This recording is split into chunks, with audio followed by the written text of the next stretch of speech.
everyone, this is Nonie in Benlain, and for today's vlog, we're gonna tackle about the works of our national hero, Dr. Jose P. Rizal. So sit back, relax, and let us all learn. Rizal's essay is not a projection as some people assume. It's more of a historical examination to forecast the Philippines' future. Dr. Jose Rizal penned an article titled "The Philippines a Century Ago," in which he sought to forecast the country's destiny. The first scenario Rizal outlined for how the Philippines might evolve over the next century was that our country would remain a Spanish colony. The second issue was that if the Filipinos were continuing to be exploited and abused, they would eventually rebel against the Spanish government. Finally, after the Spain's involvement in the Philippines may be taken over by other countries. Rizal also addressed human rights violation, a lack of press freedom, and a lack of representation in Spain's government in his article. Rizal composed this article primarily to remind Spaniards of the events of the French Revolution and to warn them that something similar could occur in the Philippines. Because the Philippines had already suffered from Spanish oppression, they recognized that such behavior could not be condoned. The Ilustrados' commitment to fight for the rights of their fellow Filipinos demonstrated that the Filipinos were making progress in those days. Rizal's main objective in life was to free the Philippines from the oppressive reign of the cruel Spaniards who ruled the country. Furthermore, his principal purpose for writing his essay was to examine the current scenario in the Philippines. He just examined our country's current and historical circumstances and predicted its future, claiming that Filipinos will be able to exercise the right to self-determination one day. Like Rizal, I am also aiming for reform. I want to change not for the worst but for the best. To be honest, our parents are not our responsibility, but I myself firmly believe that I am obliged and of course willing to take care for them.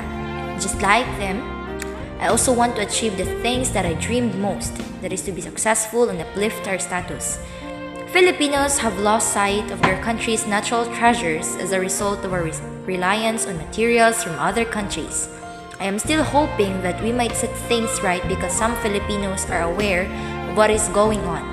It's simply a matter of choosing whether to follow Rizal and so many of our heroes or to leave things as it is. Poor Telepono is full of symbolism. It unveils how the friars live their lives and how they give thanks for the donations given by the Ilustrados. Before, we cannot deny the fact that the church was the center of the government. Friars ruled all of the system and aspects of the country, including the society and even the political system of the country. They rely solely on the decisions of the priests. They dictate the leaders on what they are going to do and how they are going to set rules and regulations to the people before. The Filipinos remained passive and submissive on what the friars wanted them to do. They became a slave and they were being discriminated by the colonizers. They were not given equal rights and privileges. They were being treated in an inhuman way. Most of the friars became rich and given the highest privileges one can offer. Friars focused more on spiritual aspects rather than endorsing a certain leader. The church cannot dictate the people because the dictatorship had been long gone. We must not let them affect the way we choose to live our life.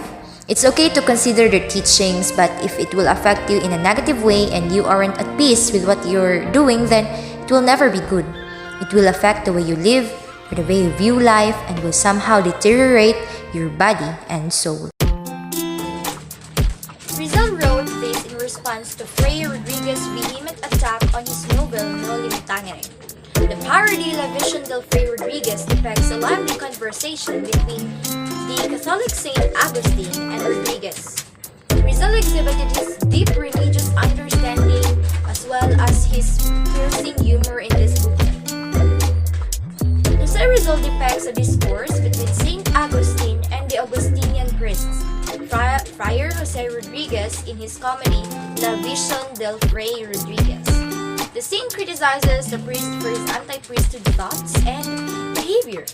He also reveals the priest's abusive act committed in the name of the Catholic Church. Saint Augustine then goes on to criticize the friar's lack of comprehension of Christian principles and teachings. Saint Augustine punishes him by writing so that the world will laugh at his stubbornness, paired with foolishness. Jose Rizal is a witty and idealistic man, but he was also a vengeful man. He criticized the Spaniards in a subtle way. He used his knowledge on literature in filling us the information that we need to have. I admire Rizal for being so knowledgeable in every aspect of the society. In fact, he had that wide understanding about religion and politics. Somehow, I have some characteristics of Rizal that shows in his writing of this essay. The love for his nation and how we wittily respond to criticism. Instead of being discouraged and dwell on the negative side, he turned it into a motivation to move forward and make another piece to expose all of the abusive acts of the friars. I am somehow comparing myself to him in the sense of being not affected by criticism in a negative way. I am not really affected by any criticism since I know in myself that I'm not like that and I'm not that person who they think they know. I am more than what they criticize. I will not respond or counteract their statements since that's their opinion. Everyone is entitled by their own opinion. As long as I never step on the rights and never exploit immoral act, then I'm good to go. Again, as long as my family and my friends know the real me, then I won't be bothered. A man in the Philippines is an individual. He is not merely a citizen of a country. During the Spanish time, it was very evident that Filipinos were being treated as slaves, not as a human being. It was clearly stated that the friars discriminated the Filipinos before because they were lacking of knowledge. Some of them were being treated as animals and some were not being recognized as a human being. I know for a fact that before, Filipinos neglect their conventional way of living because they adjusted to the life the Spaniards brought to them. It wasn't easy, yet some still survived. When the Filipinos sought to study and learn, there were no schools, and if there were, they lacked adequate resources and did not provide more valuable information. So when the Filipinos wanted to start business, they didn't have an adequate finance or government protection. When the Filipinos attempted to cultivate their land and establish numerous enterprises, they were forced to pay exorbitant taxes and exploited by foreign overlords.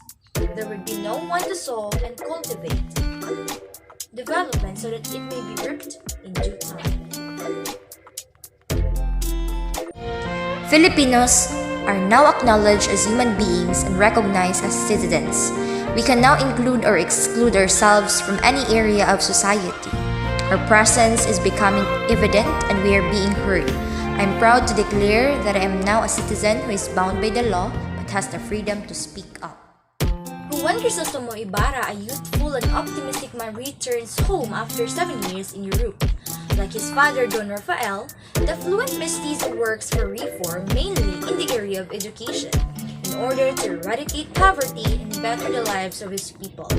Ibarra was provoked to assault Padre Damaso after learning of his father's death and rejection of a Catholic funeral for his father, which led to his excommunication. So the excommunication was later lifted after the Governor-General intervened. Ibarra's fiercest opponent, Padre Salve, accused him of revolt. The letter from Ibarra to his beloved Maria Clara was used against him. Maria Clara will later inform Ibarra that she did not conspire to indict him. She was forced to give Ibarra's letter in return for her mother's letters prior to her birth. Maria Clara discovered that her mother's letters regarding their unborn child were addressed to Padre Damaso, implying that she is the priest's biological daughter rather than her father, Capitan Tiago. Meanwhile, Ibarra was able to break out of the prison with Elias, who had also been treated unfairly by the authorities. Ibarra was able to talk to Maria Clara about the letters and forgiven her. The Guardia Civil pursued Ibarra and Elias to the lake. One was killed while the other survived. Maria Clara entered the nunnery instead of marrying Alfonso Linares after hearing the news. The child, Basilio, and his deceased mother, Sisa, were discovered by the fatally wounded Elias. When she learned that her children had been accused for thievery by the sacristan mayor, she went insane. Basilio was told by Elias to dig for his and Sisa's tombs because there is a buried wealth that he can utilize to further his schooling. Nonie depicted Philippine society well through its remarkable personalities. Maria Clara's melancholy fate and Sisa's insanity typified the constant stretch situation, which has been beautiful but had become desolate. Nonie will broaden one's perspective on injustice and tyranny. I am like Ibarra, who went home after learning that his father died and wasn't given proper burial ceremony. In my perspective, I love my family so much that I'm willing to sacrifice and dedicate myself for them. Sisa did all her best to find her children and love them until her last breath. I think that Rizal created the novel to open the eyes of our countrymen, to show them the extent of the injustice they were subjected to, and he performed a terrific act. The novel was neither weighty nor dreadful, nor was it sweetened. It's honest and raw. The main character, Simon, a jeweler, is a Governor-General of Spain's closest friend and confidante. He fosters government corruption, promotes mass oppression, and hastens the moral degeneration of the country. Doña Victorina, a ridiculously pro-Spanish native woman, seeks her handpicked husband, Tiburcio Espada, who has abandoned her. Padre Irene, a gentle friar, who was a friend of the Filipino students. Padre Florentino, a retired intelligent and patriotic priest. After the death of his beloved Maria Clara, Simon perfected his plan to topple the government following a long period of illness spurred by the tragic loss of Maria Clara. Simon provides a lovely lamp as a wedding gift to Paulita Gomez and Juanito Pilares, but only he and his associates are aware that when the wick of his lamp burns, it lowers the nitroglycerin hidden in its secret compartment, it will explode, killing all the guests, including Governor-General, friars, and government officials. Isagani, the poet who was rejected by Paulita for his liberal beliefs, runs into the house to save her life, seizes the lit lamp and throws it into the river. The Spanish authorities discovered that Simon was hiding in Padre Florentino's home and planned to arrest him. Simon evades capture by ingesting poison. He exposes his true identity to Padre Florentino, his evil plot to use his fortune to avenge his father. Padre Florentino goes to his knees and prays for Simon as he watches him die quietly with a clear conscience and at peace with God. God will forgive you, Signor Simon. He comforts the dying man. As the water glows in on the sinking chest, Padre Florentino takes the treasure chest and throws it into the sea. I am a person who honored dignity above all. My conscience would not allow me to pursue any evil plans. I cannot sleep peacefully if I know that I can somehow change and stop their plan. When I have goals, it fueled my determination to work and give my best shot. So if I were a Spaniard, I am sure I'd be enraged and resentful after reading his narrative. Despite the fact that it did not enter the combat right away, the effect on the opponent was minimal.